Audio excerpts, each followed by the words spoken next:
So guys, आज हम जिस मूवी को देखने वाले हैं उसका नाम है अ मिलियन माइल्स अवे, जिसमें किसान का बेटा अपना स्पेस में जाने का सपना पूरा करता है। लेकिन अगर हम होजे हर्नांडिस की सच्ची कहानी को गौर से देखें तो हमें दिखता है कि होजे हर्नांडिस का ये सफर कई सारे कठिनाई से भरा था। इनफैक्ट होजे जितने बार भी नासा के स्पेस प्रोग्राम के लिए अप्लाई करता उसे हर बार रिजेक्ट कर दिया जाता, पर होजे 11 बार रिजेक्ट होने के बावजूद भी अपने सपने के पीछे भागना नहीं छोड़ता। वो सपना जो उसने बचपन में देखा था, लेकिन तब उसके हालात ही कुछ ऐसे थे कि वो चाहकर भी कुछ नहीं कर सकता था, क्योंकि होजे जो कि एक गरीब फैमिली से बिलोंग करता था, उसका पूरा फैमिली माइग्रेंट वर्कर के तौर पर दूसरों के खेतों में अंगूर तोड़ने का काम करता था ताकि वो इतना पैसे कमा सके कि वो अपने देश वापस लौटकर एक घर खरीद सके। पर अब जब उनका ये काम सिर्फ हार्वेस्टिंग के सीजन तक ही चलता था, तो ऐसे में होजे का पूरा परिवार काम के तलाश में अपना ज्यादातर समय सड़कों पर ही बिताते थे, जिसकी वजह से होजे के अलावा उसके भाई बहन का पढ़ाई पर भी काफी असर पड़ता था। लेकिन होजे जब भी स्कूल में वापस लौटता वो अपने समझदारी से सबको चौंका देता, खास करके अपने टीचर मिस यंग को, जो होजे के पोटेंशियल को देखकर उसके पेरेंट्स से मिलने जाती है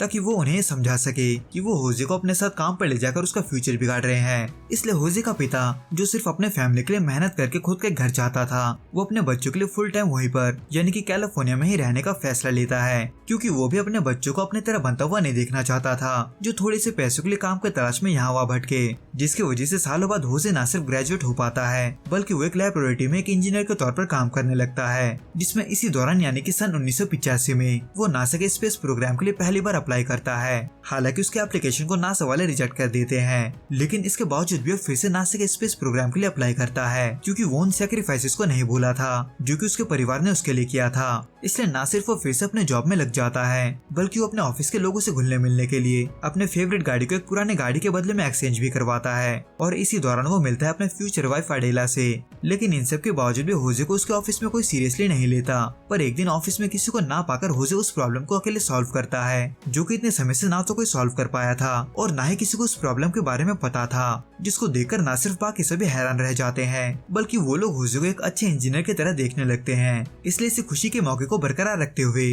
होजे अडेला से शादी करके कुछ सालों बाद 5 बच्चों का पिता बन जाता है। लेकिन इस दौरान भी वो जितनी बार भी नासा के स्पेस प्रोग्राम के लिए अप्लाई करता है, उसे पहले की तरह ही रिजेक्ट कर दिया जाता, लेकिन उसे इनडायरेक्टली नासा की तरफ से काम जरूर मिलता है। इन शॉर्ट, होजे का बॉस उसे रशिया जाने का मौका देता है ताकि वो यूरेनियम की एक शिपमेंट को चेक करके उसे अमेरिका के बिहाफ में खरीदे, जो कि असल में नासा के लिए था। हालांकि ये सब उसका नासा के स्पेस प्रोग्राम वाले एप्लीकेशन के लिए अच्छा होता, लेकिन वो इसके लिए ना बोल देता है, इस बात से अनजान कि उसके बीवी को ये पता चल चुका है कि वो नासा की तरफ से 6 बार रिजेक्ट हो चुका है, जो कि अडेला के लिए प्रॉब्लम इसलिए था क्योंकि वो इस बात से डरती थी कि कहीं होजे अपने सपने के चक्कर में सबका जिंदगी बर्बाद न कर दे, जिसको लेकर उन दोनों के बीच लड़ाई भी होता है। पर अब जब अडेला को ये अच्छे से पता था कि स्पेस में जाना होजे का जुनून है, तो ऐसे में होजे से ये सवाल पूछकर उसे कंटिन्यू करने को कहती है कि नासा के स्पेस प्रोग्राम में शामिल होने वाले लोगों के पास वो क्या है जो उसके पास नहीं है, जिसका जवाब होजे को अच्छे से पता था। लेकिन उन रिक्वायरमेंट को पूरा करने के लिए उसके पास पैसे नहीं थे, इसलिए अडेला बचे हुए पैसे होजे को दे देती है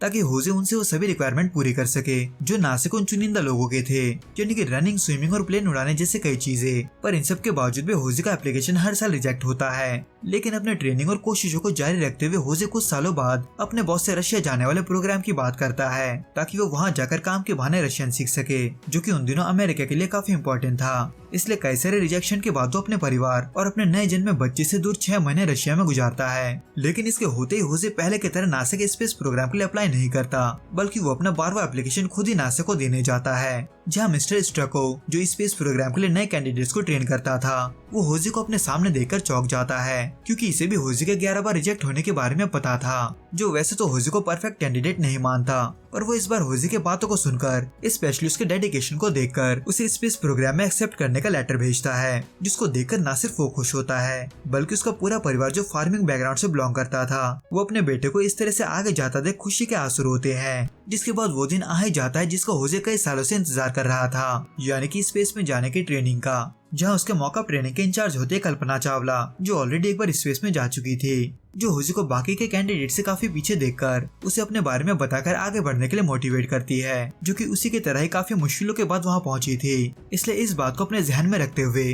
होजे कल्पना चावला की मदद से खुद को इम्प्रूव करता है। लेकिन इस दौरान एक दिन जब होजे अपने बीवी के रेस्टोरेंट को संभालने में लगा था, तब उसे कल्पना चावला को लेकर एक ऐसा खबर मिलता है जो उसे अंदर से हिला देता है। इन शॉर्ट, कल्पना चावला दरअसल एक मिशन के दौरान स्पेस में गई हुई थी, लेकिन पृथ्वी पर री एंट्री के दौरान उसका शटल ब्लास्ट हो गया, जो कि नासा के लिए भी एक बहुत बड़ा ब्रेक पॉइंट था, क्योंकि इस हादसे की वजह से गवर्नमेंट ने उनके दूसरे मिशन को भी बंद कर दिया था। जिसके 5 साल बाद यानी कि 2008 में होजे को सिलेक्शन टीम की तरफ से कॉन्फ्रेंस रूम में बुलाया जाता है, ये बताने के लिए कि उसे STS-128 शटल का मिशन स्पेशलिस्ट चुना गया है। यानी कि आखिरकार होजे का वो सपना पूरा होने वाला था जिसके लिए वो पिछले 30 सालों से इंतजार कर रहा था। लेकिन इंतजार करने वाला सिर्फ वही अकेला नहीं था, बल्कि उसके स्कूल की टीचर मिस यंग भी इतने सालों से इसी पल का इंतजार कर रही थी। जिसके सबूत के तौर पर मिस यंग होजे को वो ड्राइंग दिखाती है जिसको होजे ने बचपन में बनाकर मिस यंग को दिया था। जिसको देखकर होजे मिस यंग को ये बोलकर शुक्रिया करता है कि उन्होंने उसका लाइफ बदल दिया। पर सिर्फ इतना ही नहीं, होजे स्पेस में पहुंचते उसी तितली को इमेजिन करता है जो तितली उस दिन उसके पिता के हाथ पर बैठा था जिस दिन उन्होंने हमेशा के लिए कैलिफोर्निया में रहने का फैसला किया था, जो कि इस बात का निशानी था कि उसने आखिर में अपने डेस्टिनी को अचीव कर लिया।